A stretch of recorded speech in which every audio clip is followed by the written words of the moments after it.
ಶ್ರೀ ರಾಘವೇಂದ್ರಾಯ ನಮಃ. ಶ್ರೀ ಗುರು ರಾಘವೇಂದ್ರಾಯ ನಮಃ. ಸ್ನೇಹಿತರೆ, ರಾಯರ ಅನೇಕ ಪವಾಡಗಳನ್ನು ಕೇಳಿರ್ತೀರಾ. 1945ರಲ್ಲಿ ನಡೆದಂತಹ ಪವಾಡದ ಒಂದು ಏನಿದೆ ಸತ್ಯಾಸತ್ಯತೆಯನ್ನು ಇವತ್ತಿಗೂ ಕೂಡ ಮಂತ್ರದಲ್ಲಿ ಮಾತಾಡ್ತಾರೆ. ಅಂದರೆ ನಾನು ಹೇಳ್ತಾ ಇರೋ ಪವಾಡ ಎಷ್ಟು ದೊಡ್ಡ ಮಟ್ಟದಲ್ಲಿರ್ಬೋದು ನೀವೇ ಅರ್ಥ ಮಾಡ್ಕೊಳ್ಳಿ ಸ್ನೇಹಿತರೆ. ಇದೊಂದು ಬಹು ದೊಡ್ಡ ಪವಾಡ ಅಂತಲೇ ಹೇಳ್ಬೋದು. ರಾಯರು ಸಾಕಷ್ಟು ಪವಾಡ ಮಾಡಿರ್ತಾರೆ, ಅದರಲ್ಲಿ ಇದೊಂದು ಪ್ರಮುಖ. ಸ್ನೇಹಿತರೆ, ಅದು ಶ್ರೀ ರಾಯರ ಒಂದು ಆರಾಧನೆ ಸಮಯ. ಇನ್ನೊಂದು 4-5 ದಿನ ಮುಂಚೆ ಎಮ್ಮಿಗ್ನೂರು ಆರೋಗ್ಯ ಇಲಾಖೆಯ ಒಂದು ಅಧಿಕಾರಿಗಳೇನಿರ್ತಾರೆ ಅವರ ವರದಿಯಂತೆ ಕಾಲರಾಯದ ಸಮಯ ಅಲ್ವಾ ಅದು 1945. ಒಂದು ಬಳ್ಳಾರಿಯ ಕಲೆಕ್ಟರ್ ಏನಿರ್ತಾರೆ ಅವರು ಒಂದು ಮಾಹಿತಿನ ಹೊರಡಿಸ್ಬಿಡ್ತಾರೆ, ಒಂದು ಆಜ್ಞೆನ ಹಾಕ್ಬಿಡ್ತಾರೆ. ಏನಪ್ಪ ಅಂದರೆ 144 ಸೆಕ್ಷನ್, ಯಾರೂ ಜನ ಸೇರಬಾರ್ದು, ಮಂತ್ರಾಲಯದಲ್ಲಿ ಯಾವುದೇ ರೀತಿಯಾದಂಥ ಉತ್ಸವ ಆರಾಧನೆ ಏನೂ ಮಾಡಬಾರ್ದು ಅಂತ ಹೇಳ್ಬಿಟ್ಟು. ಆಗ ನೋಡಿದ್ರೆ ಆರಾಧನೆಗೆ ಎಲ್ಲ ಬರದ ಸಿದ್ಧತೆಯಿಂದ ನಡೆದಿತ್ತು. ಆ ಸಮಯದಲ್ಲಿ ಆ ಪೀಠದಲ್ಲಿ ಯಾರಪ್ಪ ಆಯ್ತಂದರೆ ಶ್ರೀ ಸೋಮೇಂದ್ರ ಗುರುಗಳು ಇದ್ದರು. ಅವ್ರಿಗೆ ಇದನ್ನು ಕೇಳ್ಬಿಟ್ಟು ಏನಾಗ್ಬಿಡುತ್ತೆ, ತುಂಬ ಬೇಜಾರಾಗ್ಬಿಡುತ್ತೆ. ಏನಪ್ಪ ರಾಯರ ಆರಾಧನೆಗೆ ಕೂಡ ಅಡ್ಡಿ, ಎಂಥ ಅನ್ಯಾಯ ಅಂತ ಹೇಳ್ಬಿಟ್ಟು ಅವರು ಬೇಜಾರು ಮಾಡ್ಕೊಂಡ್ಬಿಡ್ತಾರೆ. ಮಂತ್ರಾಲಯದ ಸುತ್ತಮುತ್ತ ಕಾಲರ ವ್ಯಾಧಿ ಏನಾಗಿದೆ, ಜೋರಾಗಿದೆ ಅಂತ ಹೇಳ್ಬಿಟ್ಟು ಅಧಿಕಾರಿಗಳು ಆ ಒಂದು ಕಲೆಕ್ಟರ್ ಸಾಹೇಬರಿಗೆ ತಪ್ಪಾಗಿ ವರದಿ ಕೊಟ್ಬಿಡ್ತಾರೆ. ಈ ಥರದ ಒಂದು ಸೆಕ್ಷನನ್ನು ಹಾಕಿಸ್ಬಿಡ್ತಾರೆ. ಅವ್ರ ತಲೆಯಲ್ಲಿ ಇದ್ದಿದ್ದಿಷ್ಟೇ, ಏನಪ್ಪ ಅಂತಂದರೆ ಹೇಗಾದರೂ ಮಾಡಿ ಇಲ್ಲಿ ಆರಾಧನೆನ ನಿಲ್ಲಿಸಬೇಕು, ಇಲ್ಲಿ ಒಂದು ಏನಿದೆ ಆರಾಧನೆನ ಮಾಡೋದಕ್ಕೆ ಬಿಡಬಾರ್ದು, ಉತ್ಸವ ಮಾಡೋದಕ್ಕೆ ಬಿಡಬಾರ್ದು, ಮತ್ತು ಇಲ್ಲಿ ಜನಗಳು ಏನು ರೈಲಿಂದ ಎಲ್ಲ ಬರ್ತಾರಲ್ಲ ಬರಬಾರ್ದು, ಎಲ್ಲರೂ ಏನಿದ್ದಾರೆ ಅಲ್ಲಲ್ಲೇ ಇರಬೇಕು ಅಂತ. ಹಾಗೆಲ್ಲ ನಿಮಗೆ ಗೊತ್ತು, ಒಂದು ಉಗಿ ಬಂಡಿ ರೈಲು ಬಿಟ್ಟರೆ ಇನ್ಯಾವುದೂ ಅಂತಹ ಪ್ರಮುಖವಾದಂತಹ ನಮಗೆ ಇದು ಇರಲಿಲ್ಲ ಓಡಾಡೋಕ್ಕೆ ಅಂತ ಹೇಳಿಬಿಟ್ಟು. ಏನೇ ಇದ್ದರೂ ಕೂಡ ಜನ ರೈಲಿಂದನೇ ಬರಬೇಕು. ಮಂತ್ರಾಲಯಕ್ಕೆ ಸಾವಿರಾರು ಜನ ಏನಿದೆ ರೈಲಲ್ಲೇ ಬರ್ತಾಯಿದ್ರು. ಏನಿದ್ದಾರೆ ಭಕ್ತರು ಎಲ್ಲರೂ ಕೂಡ ಒಂದು ತುಂಗಭದ್ರಾ ರೈಲ್ವೆ ಸ್ಟೇಷನ್ಗೆ ಬಂದಿರ್ತಾರೆ. ಆದರೆ ಈ ಬ್ರಿಟಿಷ್ ಅಧಿಕಾರಿಗಳು ಏನು ಮಾಡಿಬಿಡ್ತಾರೆ ಗೊತ್ತಾ, ಆ ಜನಗಳನ್ನ ರೈಲಿಂದ ಇಳಿದಂಗೆ ಏನು ಮಾಡಿಬಿಡ್ತಾರೆ, ರೈಲನ್ನು ಹಿಂದಿರುಗಿಸೋದಕ್ಕೆ ಪ್ರಯತ್ನ ಮಾಡ್ತಾರೆ. ಇದನ್ನು ಸ್ವಾಮಿಗಳಿಗೆ ಹೇಗೋ ಈ ವಿಷಯ ಗೊತ್ತಾಗೋಗ್ಬಿಡುತ್ತಂತೆ. ಇದನ್ನು ಕೇಳಿದಾಗ ಅವರು ತುಂಬ ಬೇಸರವಾಗ್ಬಿಡ್ತಾರೆ.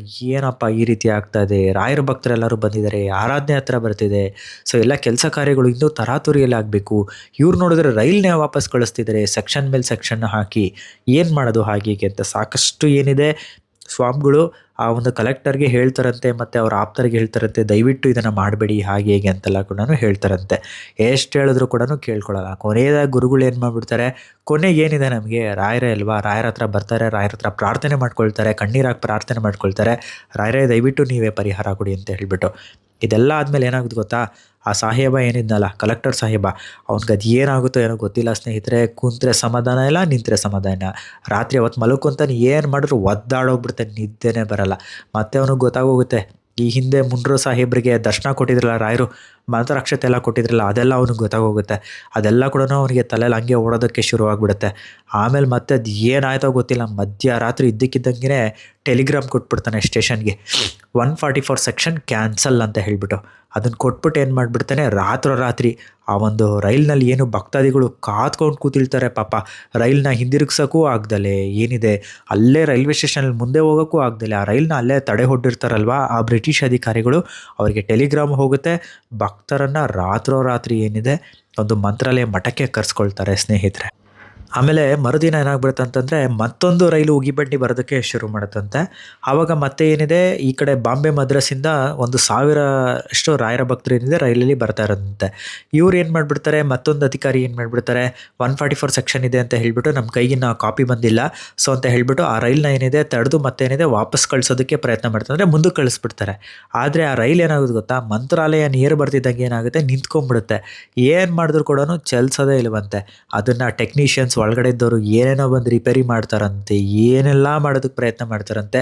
ಆ ರೈಲು ಕದಲೋದೇ ಇಲ್ವಂತೆ.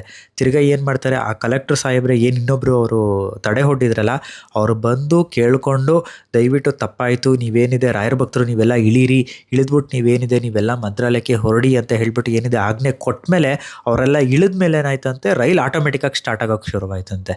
ಈ ರೀತಿ ರಾಯರು ಒಂದು ರೈಲನ್ನೇ ಏನಿದೆ ನಿಲ್ಲಿಸ್ಕೊಂಡಿದ್ದಾರೆ. ಏನಕ್ಕಪ್ಪ ಅಂತಂದರೆ ಆ ಗುರುರಾಜರ ಕೈಯಲ್ಲಿ ಅಷ್ಟು ಶಕ್ತಿ ಇದೆ, ಅವರ ಕಾರುಣ್ಯ ಏನಿದೆ ಅಷ್ಟು ಮಹತ್ವವಾದದ್ದು ಸ್ನೇಹಿತರೆ.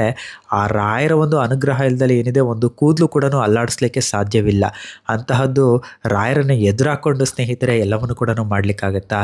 ಅಂತಹ ಒಂದು ಯಂತ್ರದ ಗಾಡಿಯನ್ನು ನಿಯಂತ್ರಣ ಮಾಡಿದ ಒಂದು ರಾಘವೇಂದ್ರ ಸ್ವಾಮಿಗಳ ಒಂದು ಮಹಿಮೆ ಏನಿದೆ ನಿಜವಾಗ್ಲೂ ಅದನ್ನು ವರ್ಣಿಸಲಿಕ್ಕೆ ಸಾಧ್ಯವೇ ಇಲ್ಲ ಸ್ನೇಹಿತರೆ. ಇದನ್ನು ಸಾಕಷ್ಟು ಜನ ಸಾಕಷ್ಟು ಯೂಟ್ಯೂಬರ್ಸು ಸಾಕಷ್ಟು ರೀತಿಯಲ್ಲಿ ಹೇಳಿರ್ಬೋದು, ನೀವು ಇದನ್ನು ಕೇಳಿರಬಹುದು. ಆದರೆ ಸ್ನೇಹಿತರೆ, ರಾಯರ ಈ ಒಂದು ಮಹಿಮೆ ಏನಿದೆಯಲ್ಲ ನಿಜವಾಗ್ಲೂ ಅತ್ಯದ್ಭುತ ಸ್ನೇಹಿತರೆ. ಏಕೆಂತಂದರೆ ರಾಯರು ಎಂತಹ ಪವಾಡಗಳನ್ನು ಬೇಕಂತಂದ್ರೂ ಮಾಡಿಬಿಡ್ತಾರೆ.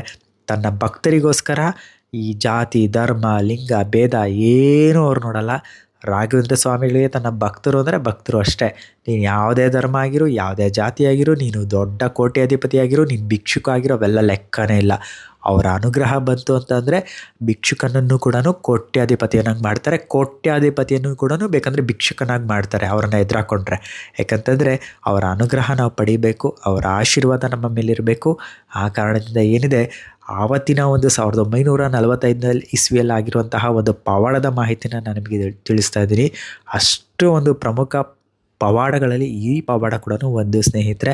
ಆ ಕಾರಣದಿಂದ ಏನಿದೆ ರಾಯರ ಭಕ್ತರು ಎಲ್ರಿಗೂ ಕೂಡ ಒಂದು ರಾಯರ ಅನುಗ್ರಹ ಸಿಗಲಿ ಅಂತ ಪ್ರಾರ್ಥನೆ ಮಾಡ್ಕೊಳ್ತೀನಿ. ಎಲ್ರಿಗೂ ಕೂಡ ಒಳ್ಳೆಯದಾಗಲಿ. ಶ್ರೀ ರಾಘವೇಂದ್ರಾಯ ನಮಃ. ಧನ್ಯವಾದ. ಸ್ನೇಹಿತರೆ, ಕಡಿಮೆ ರೇಟ್ಗೆ ಕರುಂಗುಳಿ ಮಾಲ ಬೇಕು ಅಂತ ಹುಡುಕ್ತಾ ಇದ್ದೀರಾ, ಅದು ವಿತ್ ಒರಿಜಿನಲ್ ಮತ್ತು ಸರ್ಟಿಫಿಕೇಟ್ ಸಮೇತ ಬೇಕು ಅಂತ ಹುಡುಕ್ತಾ ಇದ್ದೀರಾ, ನಾವು ನಿಮಗೆ ಏನಿದೆ ಹಾಫ್ ರೇಟ್ಗೆ ಕರುಂಗುಳಿ ಮಾಲನ ಕೊಡ್ತಾ ಇದ್ದೀವಿ. ಇದರ ಬೆನಿಫಿಟ್ಸ್ನ ಹೇಳಲಿಕ್ಕಾಗಲ್ಲ, ಅಷ್ಟರ ಮಟ್ಟಿಗಿದೆ. ಇದು ಒರಿಜಿನಲ್ ಸಿಕ್ಕಿದ್ರೆ ಮಾತ್ರನೇ ಅಂತ ಬೆನಿಫಿಟ್ ಸಿಗೋವಂತಹದ್ದು. ಸಾಕಷ್ಟು ಜನ ಏನಿದೆ ನಿಮಗೆ ಸರ್ಟಿಫಿಕೇಟ್ ಇಲ್ದಲೇ ಕಡಿಮೆ ರೇಟಿಗೆ ಕೊಡ್ತಾ ಇದ್ದಾರೆ. ಇದು ವಾರಣಾಸಿಯಿಂದ ಬಂದಿರುವಂತಹ ಸರ್ಟಿಫಿಕೇಟು. ಸೊ ಜೆಮ್ ಲ್ಯಾಬ್ದು ಇದು ಒರಿಜಿನಲ್ ಕರಂಗುಳಿ ಮಾಲ ಇದು. ಸೊ ಇದು ನಿಮ್ಗೇನಿದೆ ತುಂಬ ಕಡಿಮೆ ರೇಟು, ಆನ್ಲೈನಲ್ಲಿ ಏನು ನೋಡ್ತಿರಲ್ಲ ಅದರಲ್ಲಿ ಆಫ್ ರೇಟಿಗೆ ನಾವು ನಿಮಗೆ ಕೊಡ್ತಾ ಇದ್ದೀವಿ. ತುಂಬ ಕಡಿಮೆ ರೇಟ್ ಇರುವಂತಹದ್ದು. ಎಲ್ಲರೂ ಕೂಡ ಧರಿಸ್ಬೇಕು, ಎಲ್ರಿಗೂ ಕೂಡ ಒಳ್ಳೆಯದಾಗಬೇಕು ಅನ್ನೋ ಒಂದು ಉದ್ದೇಶದಿಂದ ನಾವಿದನ್ನು ಕಡಿಮೆ ರೇಟ್ಗೆ ಕೊಡ್ತಾ ಇರುವಂತಹದ್ದು. ಯಾರಿಗೆಲ್ಲ ಆಸಕ್ತಿ ಇದೆ ಈ ಕರಂಗುಳಿ ಮಾಲ ತಗೊಳ್ಬೇಕಂತ, ಈ ಕೂಡಲೇ ಸ್ಕ್ರೀನ್ ಮೇಲೆ ಕೊಡ್ತಾ ಇರುವಂತಹ ನಂಬರ್ಗೆ ನಮಗೇನಿದೆ ಜಸ್ಟ್ ಕರಂಗುಳಿ ಮಾಲ ಅಂತ ಹೇಳ್ಬಿಟ್ಟು ವಾಟ್ಸಪ್ ಮಾಡಿ ಇದರ ಪ್ರೈಸ್ ಮತ್ತು ಇದನ್ನು ಹೇಗೆ ವೇರ್ ಮಾಡಬೇಕೆಲ್ಲ ಕೂಡ ನಾವು ನಿಮಗೆ ತಿಳಿಸ್ಕೊಡ್ತೇವೆ.